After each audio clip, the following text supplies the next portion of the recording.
چھوڑ دے سارے غلط رسم و رواج،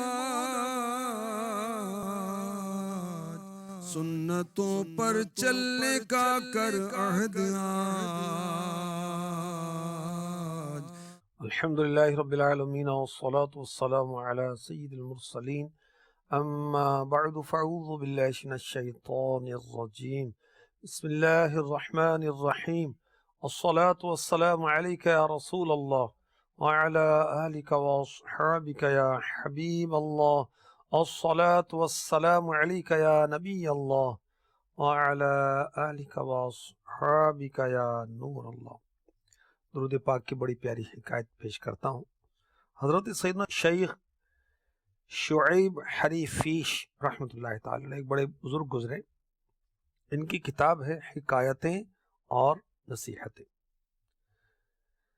یہ لکھتے ہیں کہ ام المؤمنین حضرت سیداتنا عائشہ صدیقہ طیبہ طاہرہ عابدہ زاہدہ مجتہدہ عالمہ مفتیہ رضی اللہ تعالی عنہا فرماتی ہیں، میں سحر کے وقت کچھ سی رہی تھی، میرے ہاتھ سے سوئی نیڈل جو ہے وہ گر گئی، چراغ بھی بجھ گیا، گل ہو گیا۔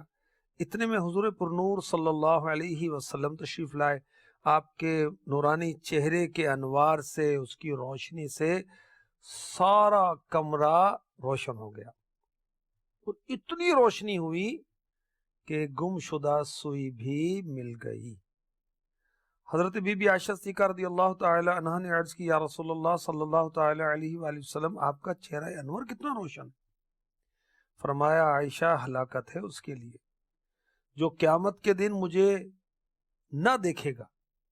عرض کی، قیامت کے دن آپ کی زیارت سے کون بدنصیب محروم رہے گا؟ فرمایا، بخیل، کنجوس۔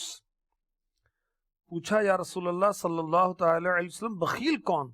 فرمایا، جو میرا نام سن کر مجھ پر درود پاک نہ پڑھے تو وہ کنجوس ہے۔ ایک تو ہوتا ہے نا مال میں کنجوسی کرتا ہے، دیگر اپنے معاملات میں کنجوسی کرتا ہے، ایک وہ جو درود پڑھنے میں کنجوسی کرتا ہے، یہ بہت بڑا کنجوس ہے یہ۔ تو جب بھی پیارے نبی صلی اللہ علیہ وسلم کا نام خود لیں، سنیں، لکھیں، پڑھیں تو درود شریف پڑھنا چاہیے۔ پائیں گے 4 پشت تک برکت، جو درود پڑھنے والے ہیں وہ 4 نسلوں تک اس کی برکتیں پائیں گے۔ 4 پشت تک برکت، دل سے بھیجیں گے جو درود شریف، آخرت کے سفر کو اے بے دل، توشہ تم لے چلو درود شریف۔ صلو علی الحبیب صلی اللہ تعالی علی محمد وعلی آلہ وصحبہ وبارک وسلم۔ رسم و رواج کے آج کے سلسلے میں بزرگوں کی چلہ گاہ کے تعلق سے جو ہمارے معاشرے میں، ہماری سوسائٹی میں رسم و رواج ہیں، اس تعلق سے عرض کیا جائے گا۔ اللہ کے نیک بندے، اللہ کے ولی صالحین کہیں بیٹھے ہوں اور وہاں بیٹھ کر انہیں عبادات اور ریاضات کی ہوں، نمازیں پڑھی ہوں، عبادتیں کی، علم دین سیکھا سکھایا وغیرہ، تو یہ جگہ جو ہے بابرکت ہے، اور اس جگہ سے تبرک لینا جائز ہے، بلکہ سنت سے ثابت ہے۔ حضرت سیدنا عبداللہ ابن عمر رضی اللہ تعالی عنہما، یہ وہ صحابی ہیں جو فاروق اعظم رضی اللہ تعالی عنہ کے بیٹے ہیں، اور بہت زیادہ حضور کی سنتوں پر عمل کرنے والے تھے، بہت زیادہ۔ یہ راستے میں اس جگہ پر نماز پڑھتے تھے جہاں پر حضور صلی اللہ علیہ وسلم نے نماز پڑھی تھی۔ اب بعض جگہ مسجدیں بنا دی گئیں، مگر حضور صلی اللہ علیہ وسلم کی قیام گاہ کوئی اور جگہ تھی، مسجد کہیں اور بنا دی بنانے والوں نے۔ تو آپ اس مسجد میں نماز پڑھنے نہیں جاتے تھے، بلکہ وہاں نماز پڑھتے تھے جہاں میرے نبی صلی اللہ علیہ وسلم نے نماز ادا کی۔ یہ کیوں کرتے تھے؟ برکت لینے کے لیے۔ اب غور کیجئے، حاجی غار حرا میں جاتے ہیں، مکہ مکرمہ کے قریبی جو غار حرا ہے اس میں جاتے ہیں۔ کیوں جاتے ہیں؟ 6 مہینے اس غار میں مکے مدینے کے تاجدار محبوب پروردگار صلی اللہ علیہ وسلم نے عبادت کی، اللہ کو یاد کیا، نمازیں پڑھی.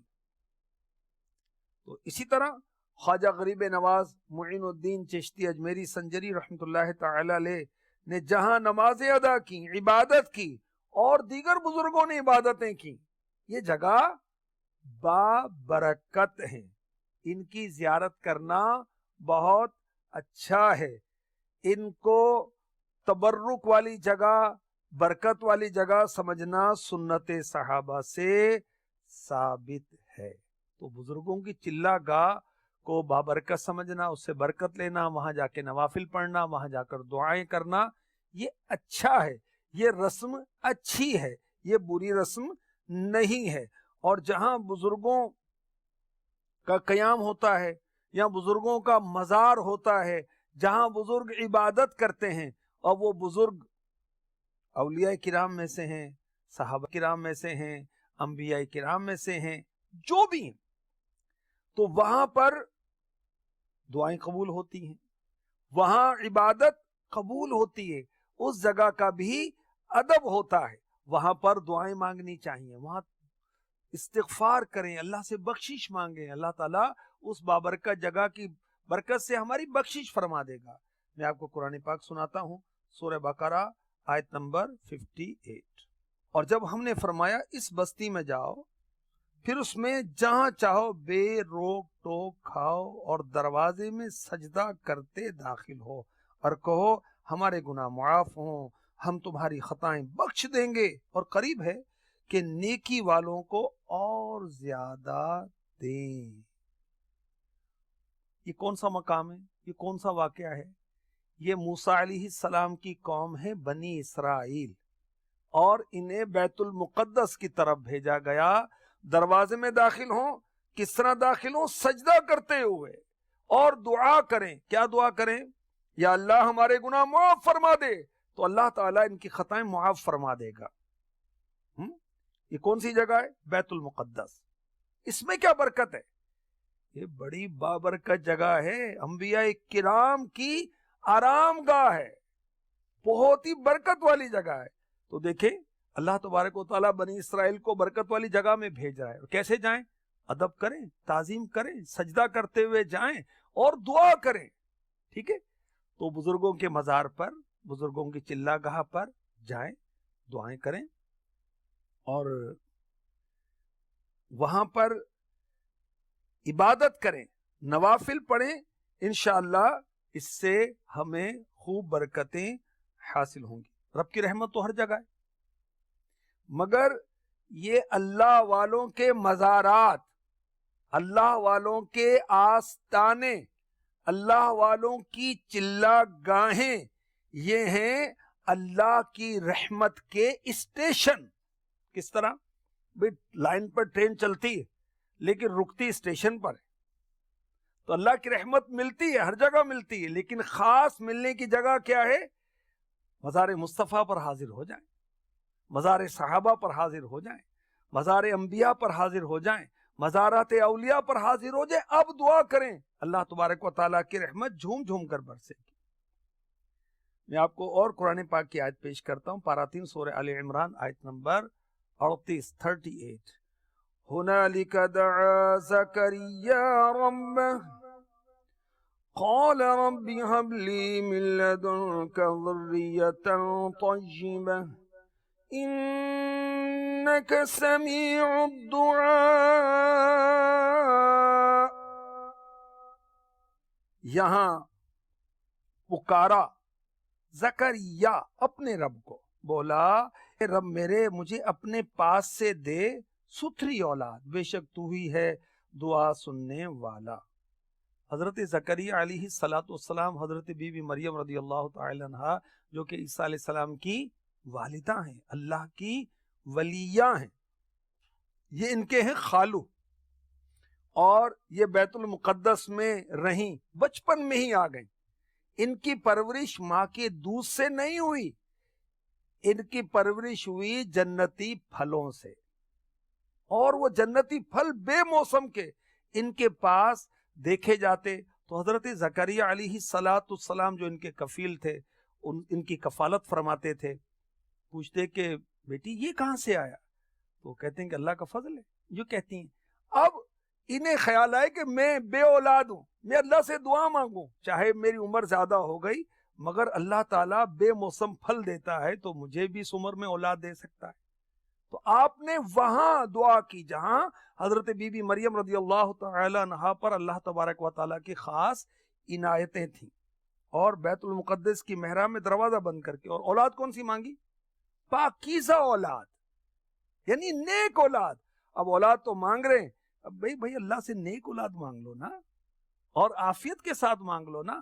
ایسی اولاد آ گئی جو نافرمان ہو, ایسی اولاد آ گئی جو معاشرے میں بدنامی کا, ماں باپ کی بدنامی کا باعث بن گئی, تو اس لیے اللہ سے مانگیں اور ستھری اولاد مانگیں, عافیت کے ساتھ مانگیں. اور جہاں بزرگوں کی دعائیں قبول ہوتی ہیں, جہاں بزرگوں نے عبادات کی, جہاں بزرگوں پر عنایات ہوئیں, وہاں پر دعا قبولیت کے قریب تر ہے. ٹھیک ہے, دعا تو ہم جہاں سے بھی مانگیں اپنے رب کو, جب پکاریں اللہ تعالیٰ بندوں کی پکار سنتا ہے, مگر کعبے میں جا کر دعا کریں تو کچھ اور بات ہے, طواف کرتے ہوئے دعا کریں تو کچھ اور بات ہے, مکہ مکرمہ میں دعا کریں تو کچھ اور بات ہے, مدینہ پاک میں دعا کریں تو کچھ اور بات ہے, اور روضہ رسول پر حاضر ہو کر دعا کریں بیڑا ہی پار ہو جائے. سبحان اللہ. تو مزارات اولیاء پر جا کر دعا کریں اس کی کچھ اور ہی بات ہے, کیونکہ یہ مقامات اللہ کی رحمت کے خاص جگہ ہیں, خاص مقامات ہیں. تو یہ مقبولیت کی جگہ ہوتی ہے جہاں اللہ والوں نے دعائیں کی, عبادتیں کی, ان کی دعائیں قبول ہوئیں. ہم بھی جا کر دعا کریں گے, ہماری دعا بھی قبول ہوگی. تو جو بزرگوں کی چلہ گاہیں ہیں, عبادت کی جگہ ہیں, نماز پڑھنے کی جگہ ہیں, دعا کرنے کی جگہ ہیں, ان جگہوں کی تعظیم کرنا ثواب کا کام ہے.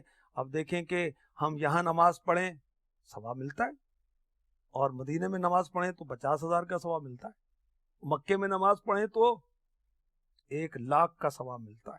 فرق ہے نا, نماز ہی پڑھ رہے ہیں نا, مگر دیکھیں جگہ کی تبدیلی سے ثواب بڑھ گیا. گھر میں پڑھ لو بھائی, مسجد کا ثواب ملے گا؟ نہیں ملے گا. اور مسجد نبوی میں پڑھیں تو سبحان اللہ, مسجد الحرام میں پڑھیں تو اس کا تو کتنا ثواب ہے. تو چلہ کا کیا مطلب ہے؟ 40 دن یا رات. اور بزرگان دین 40 دن اور رات تنہائی اختیار کرتے تھے, ذکر اللہ میں رہتے, عبادتیں کرتے, تلاوتیں کرتے, وصائف پڑھتے. تو ان کو کہا جاتا ہے بزرگوں کی چلہ کشی. اور 40 کا عدد جو نا بڑا برکت والا ہے. حضرت موسیٰ علیہ السلام کو 40 دن کا وعدہ دیا گیا. وَإِذْ وَاعَدْنَا مُوسَىٰ 40 لَيْلَةً, سورہ بقرہ. اور جب ہم نے موسیٰ سے 40 رات کا وعدہ فرمایا, 40, ٹھیک ہے. ہمارے آقا علیہ الصلوۃ والسلام نے وحی شروع ہونے سے قبل غار حرا میں عبادات کی, اور 40, اللہ اکبر. ہم نے موسیٰ سے, سورہ اعراف, ہم نے موسیٰ سے 30 رات کا وعدہ فرمایا, ان میں 10 اور بڑھا کر 40 کی, تو اس کے رب کا وعدہ پوری 40 رات کا ہوا. تو اولیاء کرام 40 دن گزارتے ہیں کہیں جا کر, مراقبہ کرتے ہیں, مجاہدہ کرتے ہیں. تو وہ جگہ کہلاتی ہے چلہ گاہ. خواجہ غریب نواز رحمۃ اللہ تعالی علیہ کا مشہور ہے نا, حضور داتا گنج بخش علی حجویری رحمۃ اللہ تعالی علیہ کے قدموں میں کھڑے ہو کر 40 دن آپ نے چلہ کیا. اللہ اکبر, یہ بزرگوں کی چلہ گاہ. اب وہاں 40 دن گزارے, مجاہدات کیے, اور پھر کیا کہا؟ گنج بخش فیض عالم مظہر نور خدا نا کی سارا پیر کامل کاملا رہنما. حضور داتا گنج بخش علی حجویری رحمۃ اللہ تعالی علیہ خزانے لٹا رہے ہیں فیض کے, اور جو ناقص ہیں ان کے لیے حضور داتا گنج بخش پیر کامل ہیں جو کامل ہیں. حضور داتا گنج بخش علی حجویری رحمت اللہ تعالی علیہ ان کے بھی رہنما ہیں، لیڈر ہیں، قائد ہیں. یہ کون کہہ رہے ہیں؟ جو کہ خود بہت بڑے ولی ہیں، جو کہ سلطان الہند ہیں. سبحان اللہ. دیکھیں 40 دن گزارے نا انہوں نے. یہ بزرگوں کی چلہ گاہ اب بھی وہاں پر یہ جگہ بنی ہوئی ہے. تو 40 کا عدد جو ہے اس کی خاص ایک اہمیت ہے، اور چلہ 40 سے بنا ہے نا. حضرت سیدنا آدم صفی اللہ علیہ نبینا علیہ صلاۃ والسلام کا خمیر 40 سال تک ایک حالت میں رہا، پھر 40 سال خشک ہوا.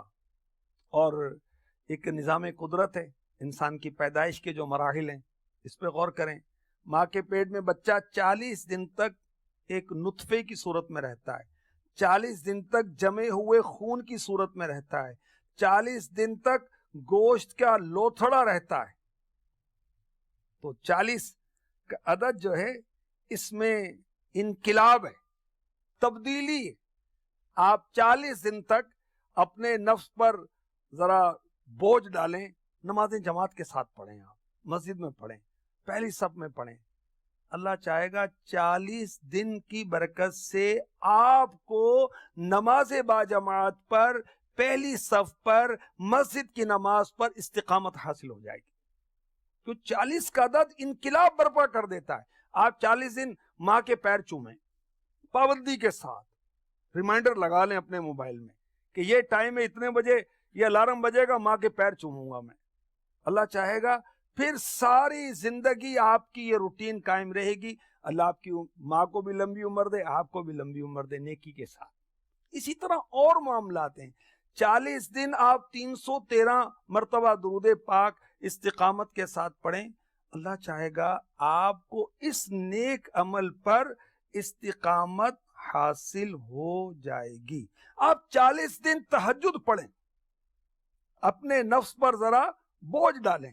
تہجد کی نماز بلا حساب جنت میں لے جائے گی اللہ کی رحمت سے. 40 دن پڑھ لیں. اللہ چاہے گا پھر آپ کی طبیعت میں یہ چیز شامل ہو جائے گی، آپ کو پھر آسان ہو جائے گا. تو 40 کا عدد جو ہے بڑا بابرکت ہے. میرے آقا مکی مدنی مصطفیٰ صلی اللہ تعالی علیہ وآلہ وسلم فرماتے ہیں جو بندہ 40 دن 40 ڈیز خالص اللہ تعالی کے لیے عمل کرے، اللہ پاک حکمت کے چشمے اس کے دل سے اس کی زبان پر ظاہر کر دیتا ہے. 40 دن اللہ کے لیے عمل کرے اور 40 دن باجماعت نماز پڑھے. ایک تو میں نے آپ کو ترغیباً ایک بات کہی، اب حدیث پاک کا خلاصہ پیش کرتا ہوں. ترمذی شریف، اللہ کے رسول مقبول بی بی آمینہ کے باغ کے مہکتے پھول صلی اللہ تعالی علیہ وسلم فرماتے ہیں جو اللہ پاک کی رضا کے لیے 40 دن باجماعت نماز پڑھے، پہلی تکبیر پاتا رہے، اس کے لیے 2 پروانے لکھے جائیں گے. ایک آگ سے آزادی کا، دوسرا نفاق سے آزادی کا. پھر وہ منافقت سے آزاد ہو جائے گا اور دوزخ سے بھی آزاد ہو جائے گا. 40 دن، صرف 40 دن، only 40 days. تو یہ عمل کرے گا، دنیا میں منافقوں کے عمل سے محفوظ رہے گا، اخلاص نصیب ہوگا، قبر میں آخرت میں عذاب سے نجات پائے گا. تو انسانی تبدیلیاں 40 پر ہوتی ہیں. تو کاش ہم 5 نمازیں پڑھیں. میں 5 نمازیں پڑھوں با جماعت، ہو توفیق ایسی عطا یا الہی، ہو توفیق ایسی عطا یا الہی. میں پڑھتا رہوں سنت وقت ہی پر،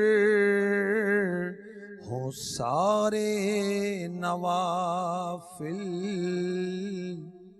ادا یا الہی، ہوں سارے نوافل ادا یا الہی۔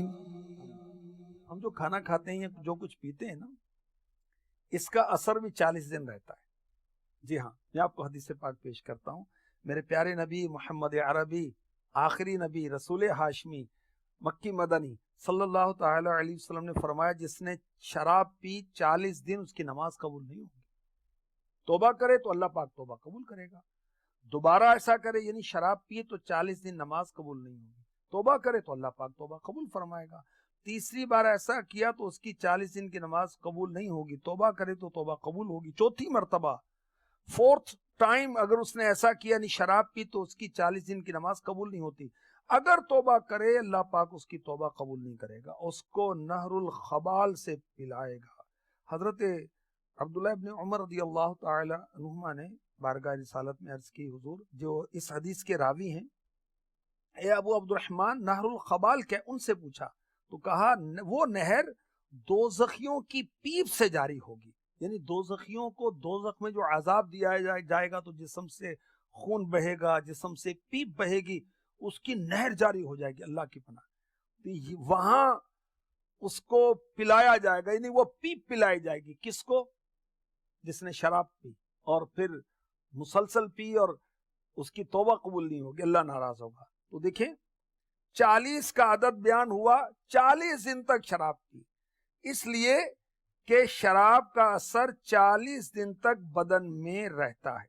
ہر غذا، ہر پانی جو کچھ ہم لیتے ہیں 40 دن تک جسم میں اس کا اثر رہتا ہے، اور اخلاص کے ساتھ انسان 40 دن عمل کرے تو اس کی دل زبان سے حکمت کے چشمے بہنے لگتے ہیں۔ کوئی مسلمان 40 حدیثیں یاد کر لے یا کسی کو بتا دے یا کسی کو پہنچا دے، سبحان اللہ، قیامت کے دن وہ محدثین اور فقراء کے زمرے میں اٹھے گا، اور قیامت کے روز اللہ کے حبیب علیہ الصلوۃ والسلام اس کی گواہی دیں گے۔ تو 40 کے عدد میں عجیب تاثیر ہے، اللہ اکبر۔